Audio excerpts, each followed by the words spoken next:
विधानसभेच्या निवडणुकीचा निकाल आलेला आहे तो अत्यंत धक्कादायक आहे खाली नाही गेले लोकांनी आणि हा धक्का केवळ विरोधी पक्षाला जनतेला सुद्धा धक्का बसलेला आहे। कदाचित सत्ताधारी विजयाचा आनंद मानित असले तरी जनतेनं हा निकाल स्वीकारला असे काही दिसत नाही। ईव्हीएमवर शंका यावी अशा अनेक गोष्टी आता पुढे येत आहेत, त्याची खातरजमा करावी लागणार आहे। असं काय 3 महिन्यामध्ये घडलं की एवढा मोठा बदल व्हावा? आम्ही लोक तर प्रत्येक मतदाराच्या संपर्कात असणारे लोकप्रतिनिधी आहोत। असं असताना असं घडलं काय? नेमकं काय बदल असा घडला?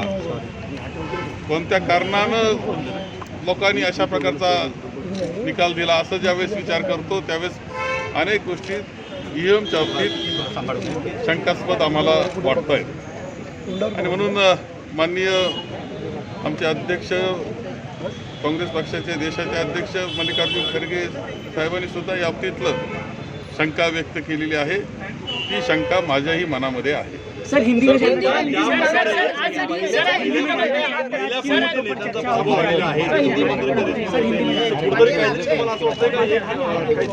नाही काहीतरी हा घडलं हे तर वेगळं आहे, म्हणजे कल्पनेच्या पलीकडचं आहे ही वस्तुस्थिती आहे।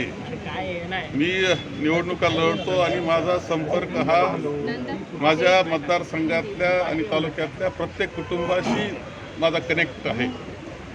त्यांना सुद्धा हे खरं वाटत नाही, त्यावेळेस आता कोणाला खरं वाटणार आहे? सर 40,000चं मतदान व्हायचं या पराभवानंतर आता पुन्हा उभारी कशी असेल? नाही, उभारी होईल, कारण जनता निश्चितपणे जनतेच्या मनामध्ये सुद्धा खूप शंका या बाबतीत आहेत। जनता आमच्या बरोबर राहील आणि जनतेला बरोबर घेऊन हा लढा आम्ही लढू आणि पुन्हा एकदा जे काही भांडाफोड करायचं आहे त्यांचं ते झाल्याशिवाय राहणार नाही याची खात्री मला आहे।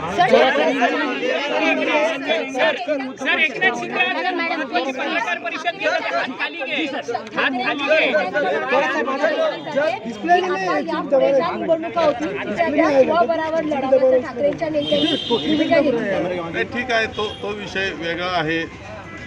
तो ज्याचा त्याचा अधिकार असतो, स्वतःच्या बळावर लढायचं का समोर घेऊन जायचं, कशात आम्हाला या सत्ताधाऱ्यांच्या विरोधात लढता येईल याचा विचार आम्ही निश्चितपणे करू, जे योग्य असेल ते करू। परंतु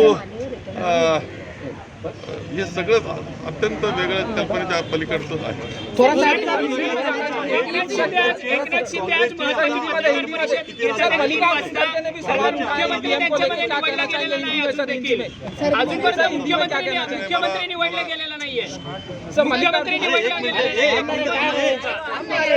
काँग्रेसचे आमदार तुमच्या सोबत राहणार नाही असं भाजपच्या म्हणतात।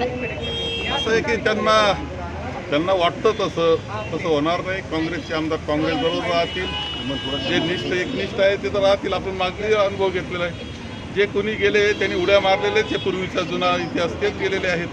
त्यामुळे आम्हाला काही त्या बाबतीत शंका नाही। हे सर्व आमदार निश्चितपणे काँग्रेसवर राहतील आणि सर्वजण एकत्र पद्धतीनं विरोध जो आहे सत्तेला विरोध जो करायचा योग्य ठिकाणी तो विरोध करतील आणि जनतेचे प्रश्न ठामपणे मांडतील याची खात्री मला आहे।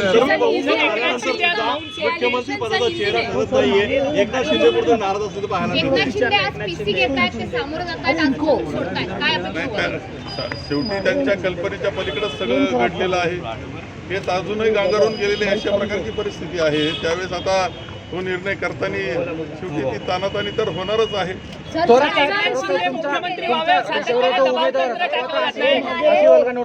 थोरा साहेबांची खूप दहशत होती मतदारसंघामध्ये, ती दहशत संपवण्याचं काम आम्ही केलंय। आता यावा असं आहे, मीडिया आहे, सोशल मीडिया आहे, त्याचा किती गैरउपयोग करावा आणि संगमेर तालुक्यात दहशत होती असं म्हणावं, हे जनतेला माहिती आहे ना, माझ्या जनतेला माहिती आहे, महाराष्ट्राला माहिती आहे।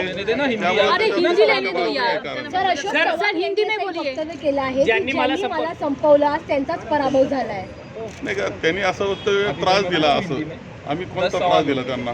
त्यांचा कायम सन्मान होता, आम्ही कायम सन्मान ठेवला। शेवटच्या क्षणापर्यंत सन्मान होता त्यांचा काँग्रेस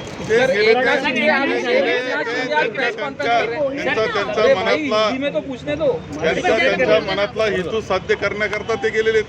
सर एकनाथ शिंदे आज मौन सोडतात आहेत. गेले 3 दिवस ते बोललेले नाहीत. महायुतीकडे सर्वाधिक बहुमत आहे तरी देखील मुख्यमंत्री निवडला जात नाहीये. नाही ते आता मौन सोडतात तर काय बोलतात हे ऐकण्यास उत्सुक आहे आम्ही.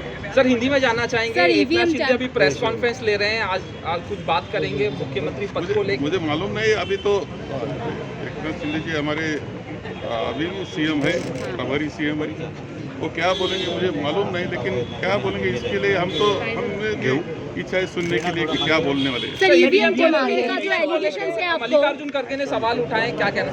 नहीं वो